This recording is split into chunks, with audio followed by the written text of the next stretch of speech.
Hey, what's up? This is Chill from Team Liquid, and I'm going to be doing another Zerg strategical commentary here. This one's going to be Zerg vs Protoss. When I did my Zerg vs Terrans, a lot of people requested Zerg vs Protoss, and that was probably 6 months ago.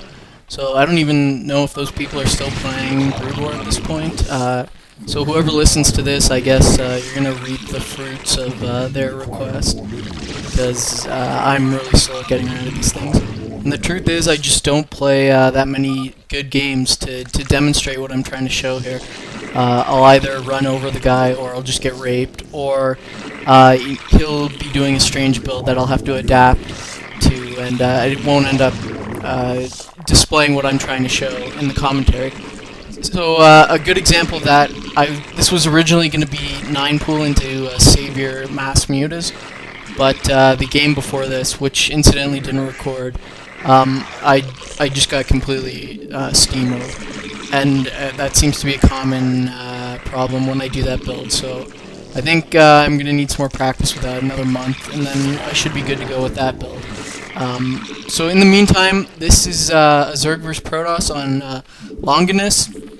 It's my, completely standard what to do when Protoss fast expands on a macro map like Longinus, and this is generally what I'm going to do 99% of the time. So it starts off with a 12 hatch and a drone scout at the same time. The reason I drone scout on 3-player maps is because I'm expecting Protoss to fast expand anyway, but I don't want to do 3 hatch before spawning pool without being sure, because that's a good way to lose a large percent of your games pretty quickly. So what I'll do is I'll send the drone. If I see a forge, then I know I can 3 hatch before pool. 50% of the time you'll get it, the other 50 you won't, and I think it's worth the 1 drone scout. So here I have 11 pool. I see he's forged. He's got a cannon down. He's clearly going fast expansion. So what I'm going to do now is go 12 hatch, 11 pool, and then 12 expansion. And the reason I'm sending these drones up here is because I didn't see where his probe went. That was sitting around my natural, and I noticed he hadn't put down a nexus at that time, so I don't want to get trapped with you can see the probe is behind my minerals at the natural there. I don't want to get cannon back there, because it's really hard to deal with. So yeah, I'm going to put down my 12 hatchery right here at my 3rd expansion right now. Get the mineral only going. I don't go to the gas yet because I find that spreads you out too much. So I'm just going to take these 3 bases that are relatively close. You could go to the gas and try to defend the ramp. I'm talking about the double gas expansions, by the way, at 5 o'clock. You could go for that, but I think it's too much of a stretch. So the general thinking behind this build is all drones and many hatcheries before he gets his tech up. So I'm gonna add another hatchery around now. Put it in a choke somewhere where it blocks off sunken colonies. So that's gonna be up here at my mineral only here. And those 2 Zerglings, which are gonna be the only Zerglings I make at this point, are gonna be scouting, because you look for shit like that, like look for people cannoning you and cheesing you and stuff. So now that I've got my 4 hatcheries going, I'm going to put down gas. So that's around 16, 17, somewhere around there. Making all drones meanwhile. And then once the guys are hatches, I'm going to lay down an evolution chamber. And as the timing works out, if you start mining the gas, as soon as it hatches and as soon as you put down the evolution chamber, you'll wind up with about 125 gas by the time it hatches, and then that'll give you enough time to remember to save up minerals for +1. And now after I get +1 going, with my next 300 minerals, I'm going to put down a 5th hatchery before layer. So it's 4 hatchery, then gas, then non-stop drones, after gas, evolution chamber and +1, and then 5th hatchery, then get layer and start getting upgrades. So with my next 100 gas here, after the 5th hatchery, I'm going to get a layer. So the 5th hatchery should be going down relatively relatively soon here after I get +1. So +1 is started. Now should come the 5th hatchery, which you can put wherever. I like to put it by my natural here to block off any run-bys and block up sunken colonies if I ever need to sunk up my natural. I mean, you might as well put the hatcheries where they're doing some good for you. So my next 100 gas goes towards lair. And now the next 100 is going to go towards Zergling speed. You see, I have no Zerglings at this point, no sunken colonies. And you may be thinking that's dangerous, which it kind of is, but generally Protoss doesn't move out with Zealots here. So I don't know what's made this Protoss decide that I'm weak and I'm going to move out with, he's going to move out with Zealots, but it was a really good call. He's moving out with about 5 Zealots here, and you'll see I have 2 Zerglings to my name. So what you want to do at this point is rally all your hatcheries, make sure they're all set up, try to get the sunken colonies down, and just make non-stop Zerglings. Forget about other research and whatnot. You just need to fend this off, and I think you'll find you'll end up ahead. Even though I'm going to be throwing down just tons of units here dying pretty much in vain. But you'll see once I hold it off, I have 5 hatcheries going, I can still just bounce back to these. So again, just going around making all Zerglings. He's obviously targeting the sunken colonies, and I've lost all my drones from that base. But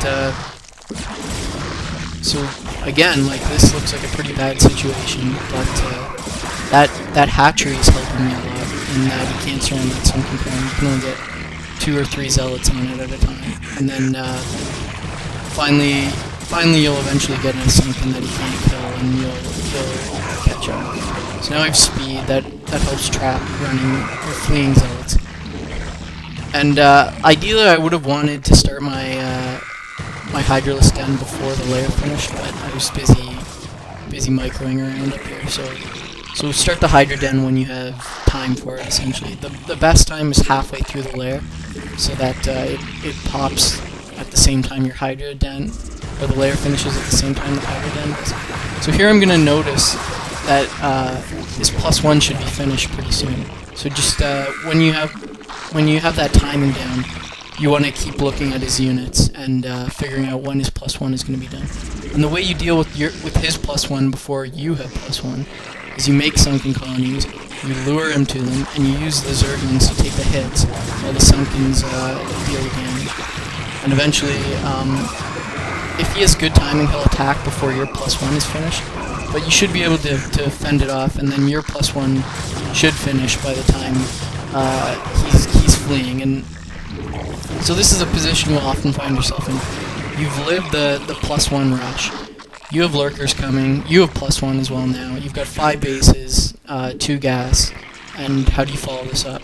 So I go lurkers right away. I send, as soon as his army's dead, I send my Zerglings out scouting, because, I mean, +1 zealots against +1 Zerglings, and you have 5 hatcheries, you should generally be winning the standard battles between those 2 types of units. So you want to send them out and make sure he doesn't have expansions setting up, because once he gets them set up with Templar and cannons, it's just such a pain to deal with. So I'm going to send my Zerglings out, look for the obvious expansions. So I see now he's switched into Corsairs, which is kind of strange. The standard here is these days is you go Stargate first and then follow it up with Dark Templar. This game is kind of backwards in that he's done somewhat of a Zealot rush, and now he's going to follow it up with Corsairs. But I mean, that's not really that big a deal. I'm going to put down Spores because I'm wary of Dark Templar. So just one spore at each choke, which would be my natural, and the mineral will stop any Dark Templar play. I have enough Zerglings that I can safely guard those chokes. And then, I mean, just try to keep your overlords alive as much as you can. You'll have, my overlord speed should be nearly done. Oh, it is done at this point. So I can flee from Corsairs pretty easily, and just have enough Hydras that'll slowly pick off these Corsairs. So again, I'm going to just be sending these Zerglings in. I think I killed a probe there. He was looking to expand. As I say, it's it's just so much easier to kill those expansions if you get in there beforehand. So lurkers should be finishing at this point. I've added a second evolution chamber for +1 attack now, and then I go straight after the Spire to deal with Corsairs. I go straight into Queen's Nest and into Hive. And what you want to end up here is 4 base lurkerling in your Hive play. And if you've done this properly, he shouldn't have had enough time to set up cannons at his expansion. So he's moving out now. This is normal time. This is when our normal Protoss would move out. And he's moving out because he's looking to set up an expansion. But your lurkers will come at... if you've delayed the cannons, your lurkers come at the right time to before his observers are done. So you've delayed it first when you had the equal upgrades. You delayed his expansion with just Zerglings, powering off your 5 hatcheries. And now once you have lurkers, he doesn't have the tech to counter this, so you can delay his expansion yet again. I mean, it's not going to happen every time this way. This is going pretty well, but generally you'll have enough of an army to support these lurkers that even if he has observers coming somewhat quickly, you will be able to deal with them pretty easily. So, I mean, all my minerals go towards just Zerglings at this point, and gas on a few lurkers to supplement the army. I don't normally like to set up contains. I like to play this build almost like you would play against Terran, really, with just lurker laying and play like a flank kind of style. Wait for him to move out and then flank with lurker laying. But I mean, you have to react to what he's doing. It worked out well that I have him contained here, so I might as well go ahead and set up a bit of a containment here. Because, especially because he put himself behind a little bit with his tech, with that initial Zealot rush. So you've got to react to what he's playing with here. And I find if I have to give one tip to not really starting out Zerg players, but mid-level Zerg players, it would be to get a Spire. You see a lot of kind of, I don't know, D+, C- Zergs. They're like going lurkerling, and they aren't using Scourge for observers, so they figure, what's the point of getting a Spire? You really need that Scourge. You're gonna get picked apart by Dark Templar drops, High Templar drops, Corsairs. I mean, it only takes a couple games for you to realize this, but just take my word. I know it's quite an investment in gas to get that Spire, but it'll really help out later. So what I'm doing here is spreading my overlords around the map. I've controlled his Corsairs at this point, so I want to get my overlords out there, just so I have scouting on what's coming, when he's going to expand, when he's trying to drop. This is standard, like contain play. And a lot of people that don't do that, when the Templar is open, even if you have to sacrifice 12 Zerglings to run in and pick that Templar up, it's really easy to do if you have accurate clicking. So just do that. I mean, you don't have to be targeting every unit. Like, you don't have to go overboard and be targeting zealots and whatnot. But I mean, a free Templar, just run in and kill them. So at this point, I'm gonna be thinking in my mind, I'm gonna use these units to fight, but I'm still going to be thinking in the back of my mind that I've lost the battle and time to set up some defense back once he breaks out. Because, I mean, the lurkers are pretty much gone. Although I've got adrenalines here with good upgrades, he's going to break out at some point, and pure Zerglings isn't going to hold him up. So the way I follow up once I get Hive is keep my upgrades always coming. So I should have +3 researching now. I should have drop coming, actually, because if he sneaks an expansion, there's no way you can crack it other than with drop. And it's also good if he's playing kind of turtley expansion.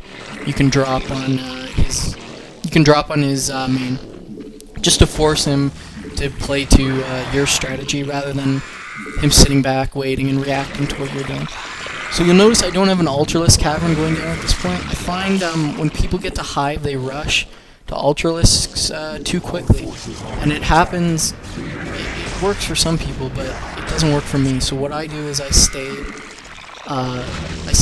lurkerling for a long time while I get the Ultralisk Cavern, and then I'll get the Ultra upgrades starting, and then slowly switch over, augmenting my army with a few Ultralisks at the start. And then once all my lurkers are dead, I'll just switch to full Ultraling. I find it works better than when I was rushing to get to Ultraling. So I'd suggest you don't try to rush straight to Ultralisk when you get to high, because when they don't have movement and they don't have armor, they're not as strong as they're going to be. And your lurkers are always strong, really. So I would suggest you stick at that. You stick at lurkerling through high play for a while. So you see I've got 3 overlords here set up because it's pretty obvious at some point he's going to drop at that expansion. Get those Scourge out there. They're not hotkeyed, but they're just there, so if I see something on the mini-map, I can quickly just fly over there, grab the Scourge, and Scourge the shuttle. So this is the kind of style I mentioned that I like to play more. You'll see I'm not trying to set up a contain. I'm not even being aggressive or anything. I just like to play passive. I know I've got more expansions than him, so I'm gonna wait till I have everything set up, wait till I'm in a good position to attack, and then attack. So I come in, flank from there, and now you see that shuttle coming in. So as I said, just come in, grab the Scourge, find the shuttle, and Scourge it. In this case, he did well to drop it, go to Dark Templar and 2 Zealots out. I mean, that's just the result of him being a good player. Most players would not get that drop out, especially when they were being attacked. So see, this went pretty well. Not much to say here. I mean, this game's pretty much over. If it hadn't gone this well and you hadn't basically run over him at this point, you want to follow up with getting Ultralisk upgrades, transitioning to Ultras, and once drop finishes, just drop. So there's going to be another game after this, which I'll release, and I'll also release the replays, also the ones I lost in this series. So yeah, that's it.